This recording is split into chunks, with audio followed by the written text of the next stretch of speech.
GLM 5.3 is, by some measures, better than GPT-Sol and Anthropic's Mythos when it comes to vulnerability discovery and validation. Panel, on the scale from really awesome to really scary, where do you fall when it comes to open-weight models this powerful? Erblind, we'll start with you. I am more optimistic. I think that we're more powerful in compute we have to find vulnerabilities to fix. I think we can make the internet safer. Definitely both cool and a little bit scary at the same time. I'm right on board with that. Both scary and cool.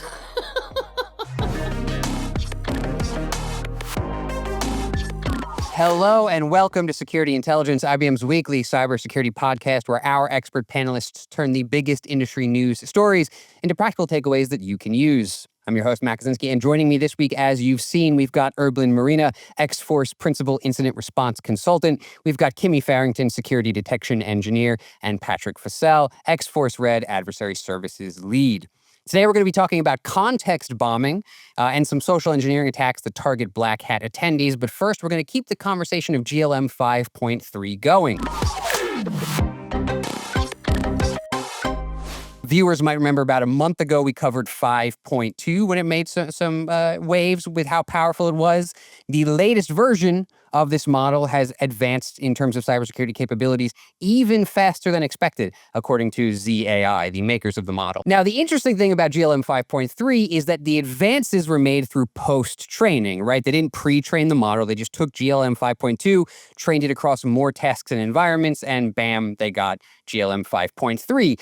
And what really caught my eye here is the assertion that ZAI was not necessarily looking to develop the cyber capabilities faster, right? They didn't necessarily train it for that, but they found that happening anyway. Here's a quote from the folks at ZAI. They said, as we scaled post-training, cyber capability developed faster than we expected. They put it in environments where it could maybe find some exploits and they wanted to, or find some vulnerabilities rather, and they wanted to work with that. But they saw it also making gains in terms of then developing and validating exploits on those vulnerabilities. That was the thing they didn't really expect. On CyberGym, which tests vulnerability discovery and validation, GLM 5.3 scores 84.5%. This is a little bit better than GPT 5.6 Sol at 83.6% and Mythos 5 at 83.8%. So marginal, but still, it's an interesting improvement. And it is worth pointing out that Mythos and Sol still beat 5.3 in many other benchmarks and measures. But the fact that we're reaching parity here is what's really interesting to me. And Erblind, I want to start with you because I started with you up top and you were talking about how you were kind of optimistic about the open weight models getting powerful. Expand on that for us. How are you feeling? So basically, I think that the more that we have compute basically power to find more vulnerabilities and basically 0 days in this case, I think it's a good part that we can patch faster. So my biggest problem is that we are progressing a lot when it comes to offensive security or a team basically find the patch. The issue is, are we in this space on the blue side? Which means that do we have to have, I hope in the future, to have more progress when it comes to automated patching, for example, automated SOC. And I think the biggest problem from my perspective is not really how powerful those models are and how I can find basically new vulnerabilities, 0 days, whatever. The issue is that we have this bunch of basically problem with that unpatched system. Then can we keep up to fix everything manually, or do we need as well the same pace with the blue team? So my point is that if we reach this, maybe do we need to slow a bit and then to invest more time in the blue team? Maybe it's my perspective as well as DFIR analyst, but I can see less, for example, investment to auto patching and help basically making our life easier. So my point is, I think it's a good use, but the problem is that do we have the other side of the puzzle in this case? Can we fix fast? Can we basically patch fast? And can we keep track with threat actors basically who might potentially have access in those models as well? Yeah, I think that's a really good point. It reminds me of last week, we talked about a story specifically where 1Password did some research into using AI for patching, and they found that it's still not really that great at patching. Like I think it was 50% of the patches that AI wrote in their tests either didn't solve the vulnerability or did solve the vulnerability, but introduced an entirely new flaw in doing so, right? So I do think you're right, Erblind, to point out this asymmetry where so much in time and effort is put into training these models to make them good at finding vulnerabilities, exploiting them, all that offensive security. But it seems like there's less in that blue team side of things. So maybe we should make it a more even how we do that. I like how you bring that up. Patrick, I'm going to move on to you now here. You had said you were kind of in the scary and awesome camp. Tell us a little bit more about where you're thinking. Yeah, I think there's two things to keep in mind with something like this. One is absolutely we have to accept that threat actors are out there doing things like building models that are specific for hacking tasks already, whether we have these open models that we have access to or not. They're doing interesting things that we haven't really even thought of, and they're spending time and money on making sure that they're bringing sort of the latest and greatest to, hey, how do we use AI to do hacking things? I think the other thing to keep in mind is anytime we talk about these sorts of benchmarks, and I think CyberGem's awesome. I love the data that comes out of these, but the capability of a model to find vulnerabilities in a code base or in a particular binary or something along those lines is a really small part of what we might think of as the overall scope of hacking. And these models tend to be really good at this type of thing where it's an easy thing to train on, because how many lines of code exist on the internet to train these things on? Millions, billions, trillions, all of GitHub's out there for these models to train on. And so we're going to continue to see, I think, an acceleration in this particular area, while maybe some other areas of what we might encompass in the concept of hacking are going to lag behind. Yeah, and I think that's it's a really interesting development of kind of what Erblind was saying there too, right? Where it's like these things are kind of developing their cyber capabilities, but in an uneven way. And you're talking about an unevenness there, Patrick, in offensive security itself, right? Erblind was pointing out that offensive security is maybe training a little faster than blue team, and you're saying, look, even inside of offensive security, it's really good at this sort of thing, not so good at all the other things. So yeah, I think a theme developing here, at least so far, is that maybe we need to train these things to be a little bit better at all kinds of cybersecurity. I don't know. Kimmie, how about you? You were also in the scary/awesome camp. What are you thinking here? Well, when we first started hearing about Fable and the frontier models in general, we all got, we're worried. We're, they're going to find all the holes and now they're going to exploit them. Well, I feel like now we're at the natural evolution of that, right? Everyone said, okay, that's a thing. We're going to do that. All of the vulnerabilities are out there. They're all available for exploitation now. But as both of you guys have pointed out, we have not kept up with the blue side, the defensive side of that.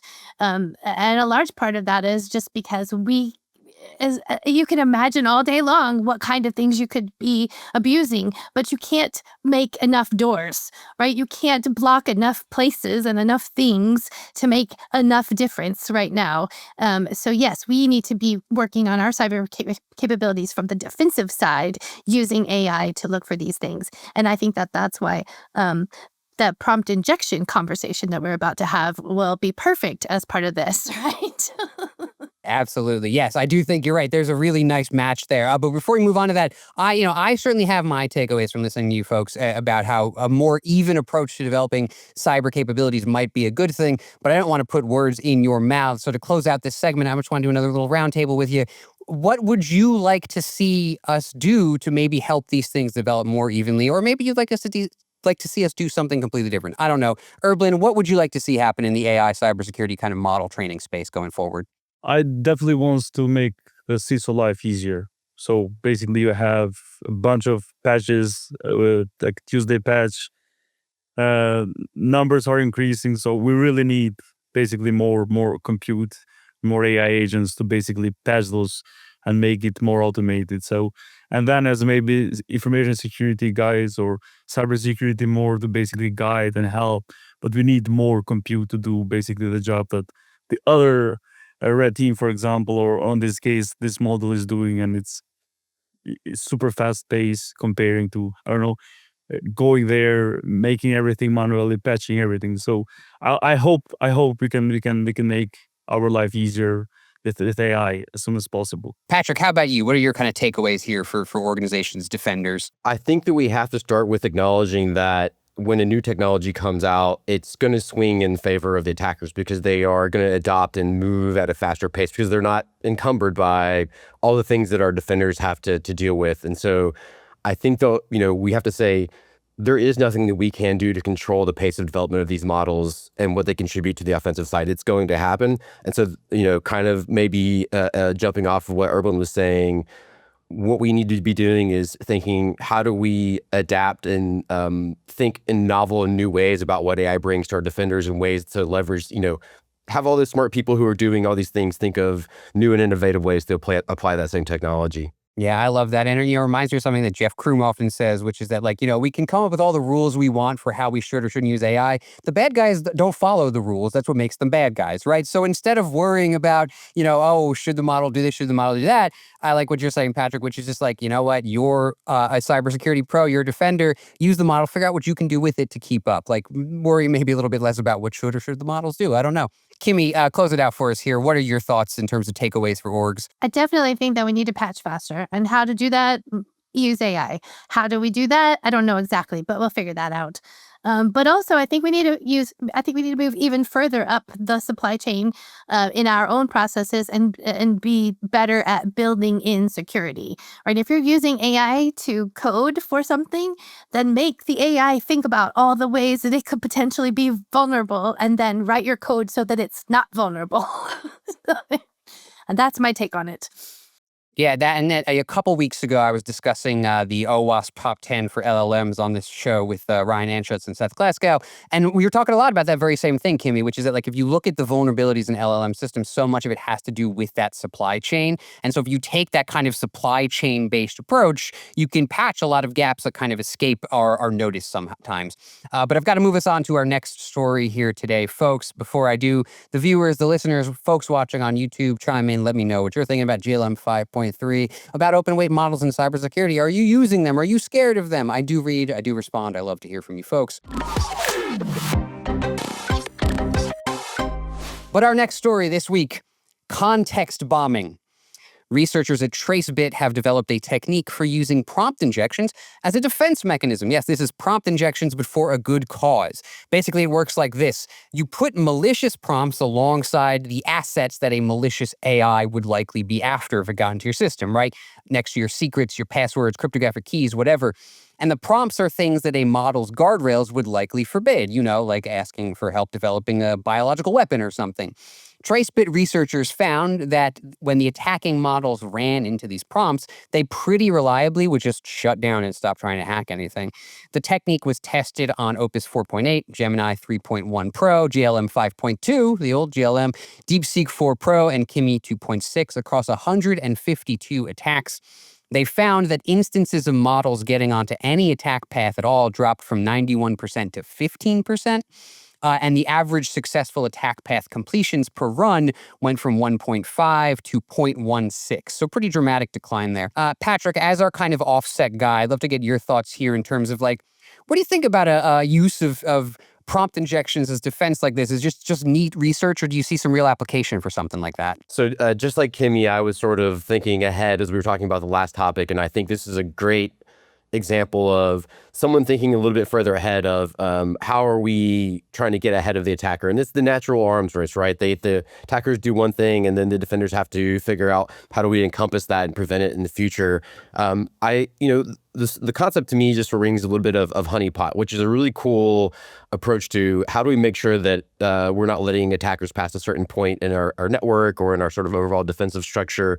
And historically, the problem we've seen with honeypots is that organizations want to use them instead of good security, but when we pair them with really tight architecture and really strong detections, they're an incredible technology. It's just you have to build them on top of already well thought out security. And I think probably the same is true here, right? Prompt injection. If the model and the application that is wrapping it up has lots and lots of problems, then this might be a less effective technique. But I think it's a really good jumping off point into some other techniques that will build sort of a more robust way to approach these things. Yeah, I like that. And I like the honeypot comparison there, because I think you're right. I had not drawn that comparison, but it's very clear to me when you put it in those terms of this is kind of like the development of a honeypot, but for a world where AI agents might be the ones hacking you, right? And I also like that you point out that this is really neat, but it's kind of a jumping off point. It can't be your whole strategy, because the thing that comes up for me, especially after we have a conversation about open weight models here, is that if attackers are using an open model, they could easily strip any guardrails that say like you can't do biological weapon development. You know what I mean? So like the prompt injection might not work against that. So it's like it's got to be one thing. It's not a magic bullet. Kimmie, I want to bring you in here because I saw you also reacting to the honeypot comparison. I don't know if you have any thoughts there, but also just in general about context bombing as a technique. What are you thinking? I read the research and I thought, wow, that's fun. I really like the fact that they use the guys, their method against them, and I think that's great. But at the same time, all I can think is, well, like all the other whack-a-mole projects that we have, as soon as the bad guys hear that we're using that against them, then, like you said, they strip away the guardrails. Or the next thing is going to figure out how to determine what the context of the words was that got stuck in there, right?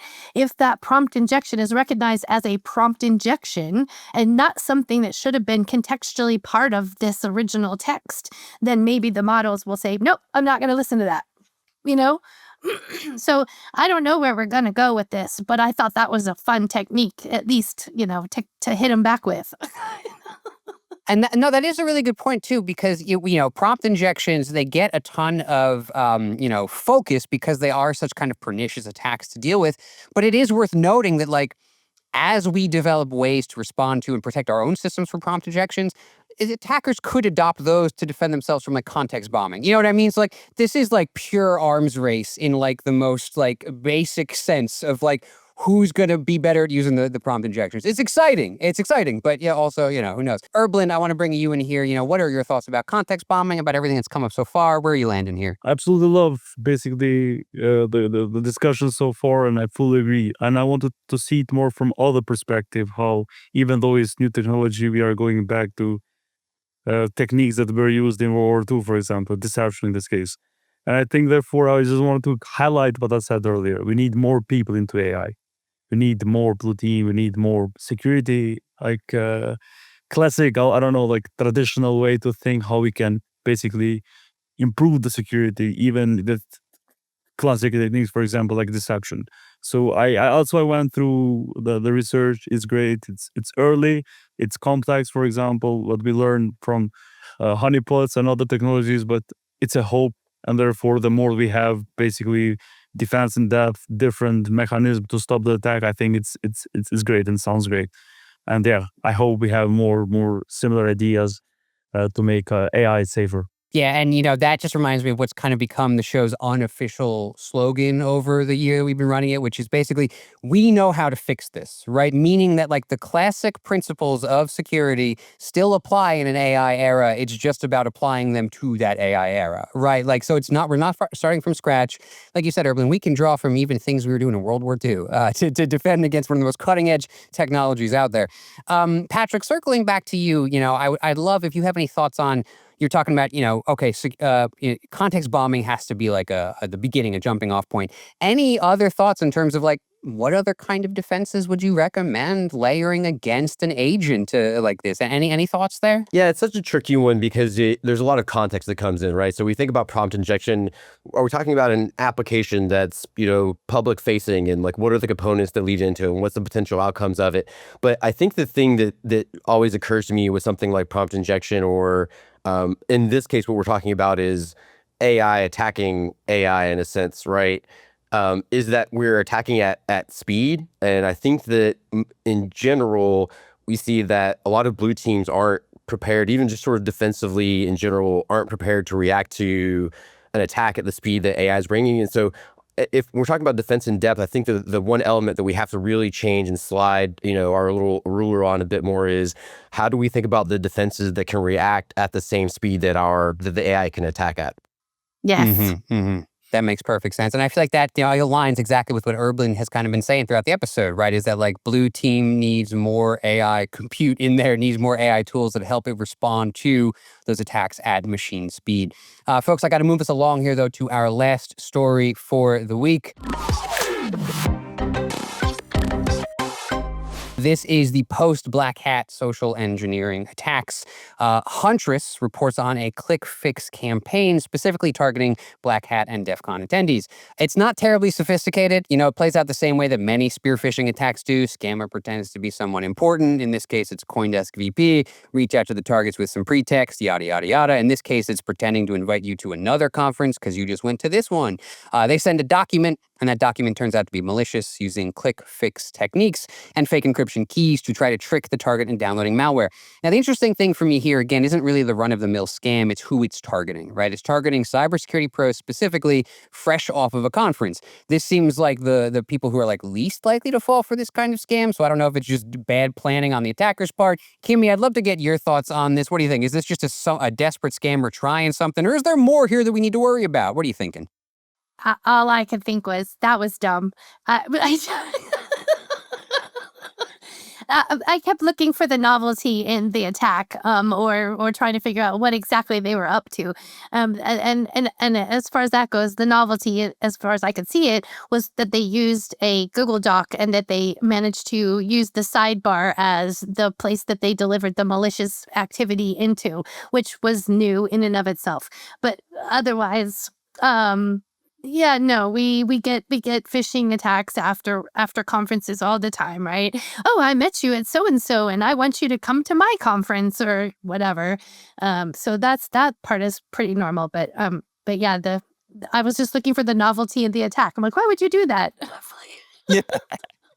Yeah, I think you're right. I mean, I also was kind of looking at it like, is there anything, new here? And again, it's not a super sophisticated attack, which was, I just felt like if you're going to go after the cybersecurity pros, maybe try a little harder. I don't know. Erblind, how about you? Any thoughts on this campaign, or just, kind of post-conference phishing attacks in general? I would love more to talk about the technique, and is basically also from its response cases. We see it a lot. It's unpatched human vulnerability that we have. And it's going to be always see like social engineering, and especially as, I don't know, like cybersecurity expert doesn't mean anything. Again, it's human factor. You're too busy. You're too excited. It's your favorite team. It's your favorite command. Cybersecurity professionals are distracted too. So basically, it's a very good example. Like Patrick said, and I want to highlight defense in depth. Assume breach. Like everyone is vulnerable, everything is vulnerable, and we have to basically be prepared how fast we can respond. And CISO can be the next victim. But do we have detection? Do we have a good, basically telemetry? Do we have the right loads enabled? Do we have the right playbooks? Therefore, I think that's the new area that we are. It's assume breach, and we need to basically consider ourselves any day that we can be part of this attack and how fast we can recover. No, that's a very good point, Erblind. And I think that you're rightfully kind of highlighting that I'm being a little flippant here in terms of being like, if you're going to go after the cybersecurity pros, try a little harder. Anybody can be weak in a moment of distraction, right? Anybody can you click the wrong thing, or maybe you just got done with the conference, you're feeling excited, and you're not even really, you just see another opportunity to do a conference. You're like, yeah, man, let me do it. You click them before you're like, oh, you know what, I shouldn't have done that. So this is a nice kind of like PSA that's like, look, always keep your guard up, and don't think that you're too good to be the victim of a social engineering scam, because it can happen to any of us. I back in February, we did a special episode on romance scams for Valentine's Day, and the panelists there, that was one of the things they kept stressing was like, look, there's a sort of stereotype of the person who falls for this scam, right? Maybe they're lonely or they're old or whatever. It can happen to anybody. It can happen to anybody. They just have to get you at the right moment. Patrick, how about you? Any thoughts here in terms of, either this attack or kind of post-conference scams in general? What are you thinking here? Yeah, we've seen lots of instances of targeted attacks against cybersecurity professionals, even so much as, people who are publishing research or something along those lines, and that'll be sort of reused as a topic to engage with them. I think one thing that I would take away that was a little bit interesting from the whole thing was, usually when we think of, most of the time we're thinking of social engineering as something that's done at scale, at some sort of mass, even if it's 10, 15, 30, 100 people. This was like a very one-on-one type thing. So someone was very invested in actually going through the motions, and they probably had maybe some sort of goal in mind in engaging with these individuals. So I think seeing that one-on-one engagement with a security person is maybe a little bit different, or it shows that they were they had thought about this ahead of DEF CON and they had this thing planned and they were like putting together this campaign some bit of time. And I think I always think of that because my team, we consistently put together these sorts of phishing campaigns, social engineering campaigns, and it is a time-intensive thing. And like if you're not going to get a return on that investment, you're not going to do it. That's a very good point. You're right. And so it is like they're expecting something out of it. They hope something's going to happen. And yeah, I think the fact that it was after those Black Hat attendees is part of what made me wonder, like, I'm speculating a little bit, I guess, but about like who's behind this and what do they want? I don't know. We can't answer that, obviously, but it does feel like anytime there are people targeting cybersecurity pros specifically, I think it's worth paying attention to. But to kind of close us out here, Kimmie, any kind of final thoughts in terms of like, so what? What do you do as a cybersecurity pro? How do you watch out for scams like this? What's your advice to folks? I think we just said it. Everyone is susceptible at that moment in your life. If the best you can do is try to keep your guard up, but it can happen. And then hopefully you have your own particular defense in depth. You transfer your own emails periodically and update your passwords and do all the things, right? So that's all you can do. Do your best. Absolutely. Erblind, anything to add? Hygiene is everything, and especially for like, I think I agree, like everyone can be a victim, but if you are like knowledgeable about the attacks, you are a CISO or you are expert in space, I think responsibility should be a bit higher. Therefore, having a good hygiene is something which it's a must. And as Kim said, I don't know, reset your passwords, be more cautious when someone approaches you, which are things which I think this should be at least the lowest bar that we have to be a cybersecurity professional. But at the same time, we are humans. We make mistakes, and I hope we learn from it. All right, folks, that does it for this episode. I want to thank our panelists, Erblind and Kimmie and Patrick. Thank you to the viewers and the listeners. Thank you to our producers. Subscribe to Security Intelligence wherever podcasts are found so that you never miss an episode. Stay safe out there, and remember to keep your guard up. Cybersecurity pros are people too. You are not immune to scams.